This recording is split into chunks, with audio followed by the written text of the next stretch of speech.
Hello and welcome back to my YouTube channel. My name is Anu Joshi and I'm a real estate broker serving Toronto and the GTA and also the founder of Anuvision Group. On today's video, I'm going to be talking to you about rural property offers and a couple of conditions and considerations for you to be aware of before you submit an offer on a rural property. We're going to be talking about 6 items.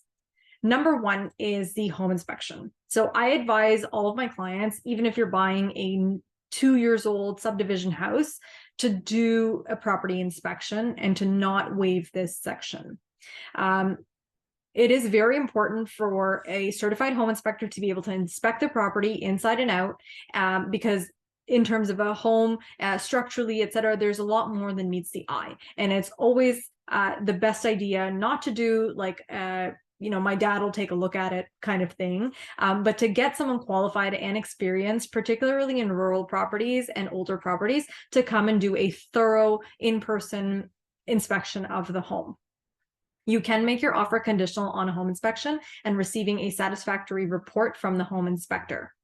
They can advise you about specific things like the foundation, the roof, the walls. These are going to be big expenses if they're missed, and a lot of buyers, and to be honest, a lot of realtors don't have the enough education or experience about those specific aspects of the deal. Now, in real estate education, we do have to learn about the components of a home, like roofing and the trusses and how the foundation is built, etc.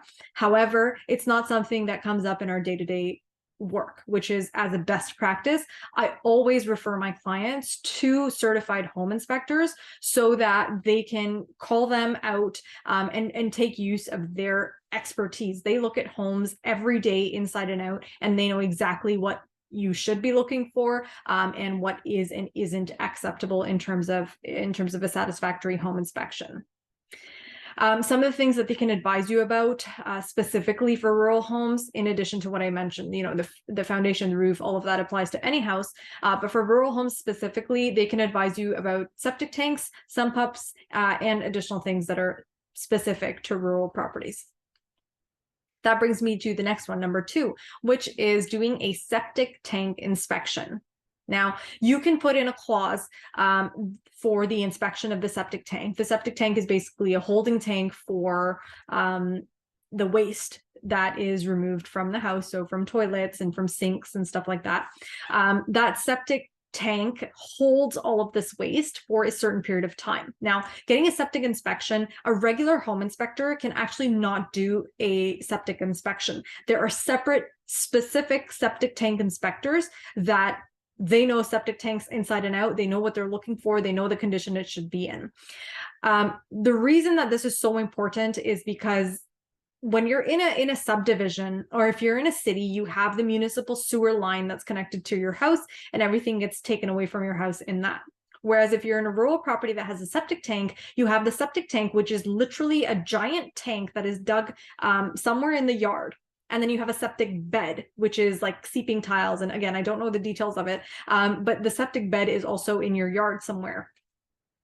If you had to repair it, or if there was a septic leak, it could be catastrophic, not just for the owner of the home. Obviously, it's going to be super, super expensive to repair that and to fix that. However, it does have a huge impact on the environment as well. If there's, an issue with the septic tank and the wastewater and the actual waste seeps into the ground around it, it's an environmental hazard. And then to remediate it's extremely expensive. Okay, so you don't want to get into any of this. You want to have a septic inspection done. And to my clients, I also recommend that we include a clause in our offer that says that the current owner, so the seller, is going to empty out the septic tank at their own expense before the closing, like very close to the closing, so that you have a fresh septic tank that now you can take over the emptying of that and whatnot. Depending on the size of the tank, you may need to call a company, a specialized septic tank company, to empty that for you once every 2 years, or once every 3 years, or once every 5 years. It really depends on the size of the tank, the size of the property, and the number of people that are using it, your overall water and wastewater usage. Wastewater expulsion. But yeah, definitely I would do a septic tank inspection. Recommend that for any property that has a septic tank. Number 3 is internet network testing. So this is very important. If you're watching this video and you live in the GTA or just outside of it, for the most part, we don't have issues in terms of cell towers. However, if you go further and further away from the GTA into more and more rural lands, sometimes you may have an issue. Even today, the date of when I'm making this video, you may have issues getting internet connectivity. Now, for a lot of homeowners today that do work from home, or even if you're not working, but you do rely on home for services like streaming, video streaming, music streaming, your entertainment and your news, all of that, you do need a reliable internet connections. Now, most communities, off the top of my head, that are within the GTA do have internet access. However, if you go into a rural community that's far from the GTA, or a small pocket of homes, for example, that's in a secluded sort of area surrounded by farmland or something like that, you would definitely want to do internet testing. Now, you can make this a condition in your offer, or when you go there, when you visit the premises for your home inspection or for a follow-up visit, check the internet speed. Now, keep in mind, it will be different for wireless devices. So on your phone, it will be different versus a plug-in Ethernet cord. So if you are going to be working from home and you do require that you have a great internet connection, who doesn't want a great internet connection, right? I would recommend that when you're seeing properties, before you firm up an offer, that you do the internet test, both with Ethernet, so hardwired, and wireless, to make sure that you're getting the connectivity that you need. Number 4, if the property has a well, I would definitely do a well inspection. You can do the well inspection with a certified home inspector. Some of them have the experience necessary to do a well inspection. Otherwise, you call a company that deals with dug wells in the region that you're looking in, and they can help you out in terms of inspecting the well, seeing how good the water flow is, making sure that it's all up to date and it's clean, and nothing else structurally is an issue with the well, etc., etc. Another thing that I would probably include in the agreement, which is what I've done in the past, is that it should, the agreement, the offer that you submit should include a clause along the lines of that the current homeowner or seller can warrant that this well that's on the property is in good working order, and it gives X gallons per minute. So the X gallons per minute is basically the amount of the water flow that you can get from the well. Now, this information varies from region to region. I would, as an agent or as a buyer, I would reach out to the city, the town, the municipality that you're looking to buy in. And if they have a lot of rural properties in that municipality, they would know what a good water rate is.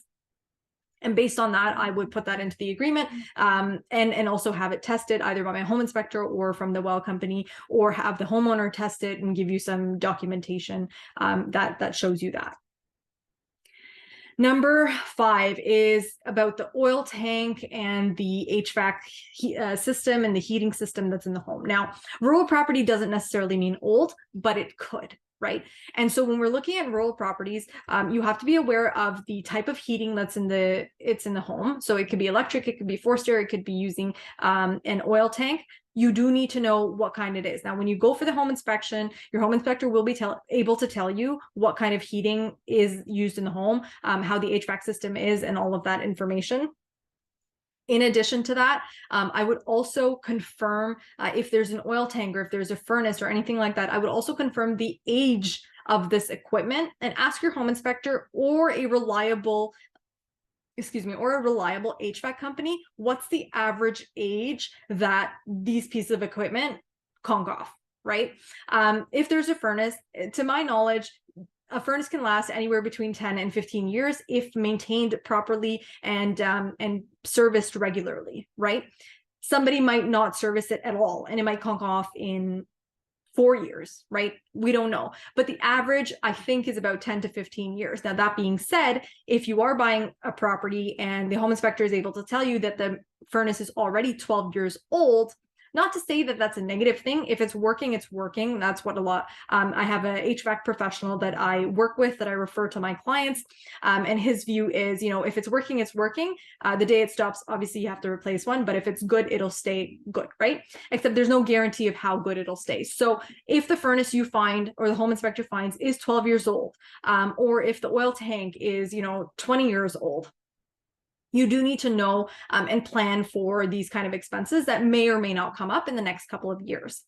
Another thing that's very, very important that we came across in one of my deals with a buyer was that the property was serviced by an oil tank, and their insurance company, so this happened at the time that they were getting insurance for the home, the insurance company required that the oil tank be a certain age. So for furnaces, as I mentioned, average life could be 10 to 15 years, no problem. However, for an oil tank, that specific age limit from the insurance company had been reached. And so that oil tank needed to be replaced. So I would definitely check with the insurance company if you're looking at a rural property, because you need to know in terms of the HVAC and the oil tank and stuff like that, what your insurance company will accept.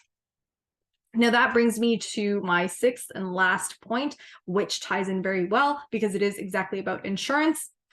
Keep in mind that home insurance is required for you to close on a property. Your lawyer will ask you for it. You must have home insurance. It's also a best policy, right? Have it just in case anything goes south. Now, that being said, there are a lot of insurance companies in the GTA or outside that do not give you insurance on specific property types.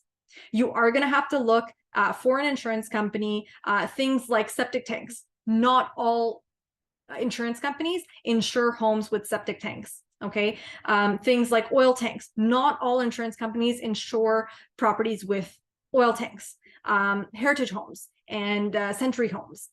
Not all insurance companies will insure a 100-year-old house. Okay. And so you have to, as a buyer, you have to protect yourself and do that research. If you are looking into a rural house that has these different specifications, or if you are looking into an older house with, again, these different components, septic tank, you know, oil tank, etc., well water. So all of these things you have to look into with your insurance agent or insurance broker or insurance company. Make sure you do that ahead of time, as opposed to scrambling at the last minute after you've already purchased the place firm and you're closing, you know, in 2 days, and then you're running around trying to get insurance. So that is a pretty big consideration because not all insurance companies will lend.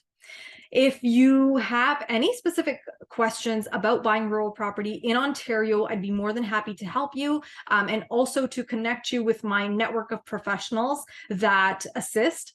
So my role here is to be your real estate broker and to advise you on all property aspects. However, there are certain things like septic tanks and foundations and roofs and oil tanks, etc., where I am not the expert, right?